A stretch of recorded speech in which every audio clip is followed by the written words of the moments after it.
Imagine an attorney is defending a gentleman's club, a strip club, defending a strip club because a patron died at the strip club. And while he's preparing for trial to defend the gentleman's club because a patron died, he dies at the same gentleman's club that he's going to trial to defend. Put up the picture. Wow.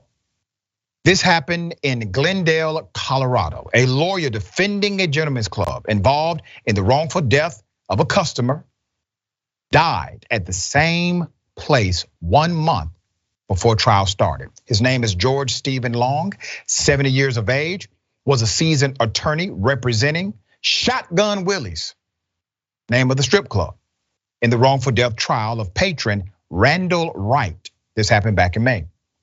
Long arrived at the club around 8:30 p.m., drank and played cards with a female entertainer. A few hours later, she noticed he seemed intoxicated very quickly. According to the police, Attorney Long wanted to leave the club, and a manager, Matthew Donovan, told police a club employee had taken Long home. Donovan did not respond to a text message from CBS News Colorado, but the employee said Long was, and I quote, acting crazy and, quote, not making sense. So he returned to the club where George stayed in his car and was monitored every 5 to 10 minutes, all right? Here's a photo of Shotgun Willie's hospitality specialist, Mr. Donovan, who was checking on Attorney Long. Donovan told police that during one of the checks on Long, they noticed he was unconscious and not breathing, and called 911 at approximately 11:34 p.m. An officer reported that when he arrived in the parking lot, Long was not breathing or moving. Police said they attempted CPR on the attorney. Paramedics transported Long to a hospital. He was pronounced dead half hour later. Here's some background on the wrongful death lawsuit that he was defending.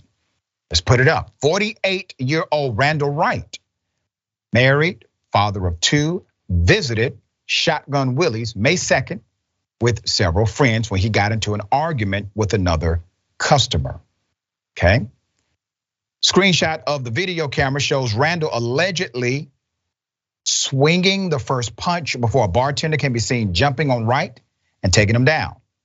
The autopsy says Wright died of mechanical restraint asphyxia, history of possible restraint and possible chokehold. The coroner also noted Wright suffered 6 broken ribs and suffered from heart disease, all right? Let's put up Donald Sisson, all right? Attorney for the Wright family says the bartender stayed on top of Wright for at least a minute and a half, and says broken ribs were caused by the employee being on top of Mr. Wright. Meanwhile, since Long's ironic death at the same club he was defending, it's unclear if Shotgun Willie's has retained new counsel for trial that is set for November. Long's close friend and law partner, Mark Lucart, told CBS News Colorado it was very ironic that Long died after a night at the same club. According to the obituary, Steve's father, Colonel George Gilmore Long, passed away 2 days after his son. Steve was deeply loved, will be deeply missed, but never forgotten. This is such an ironic narrative, but all true.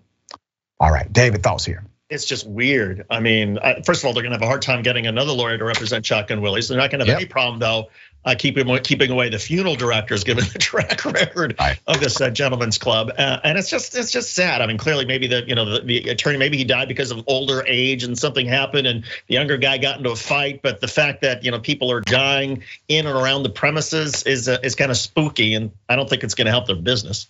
Yeah, we shall see. If they can retain counsel, the trial is still set for November.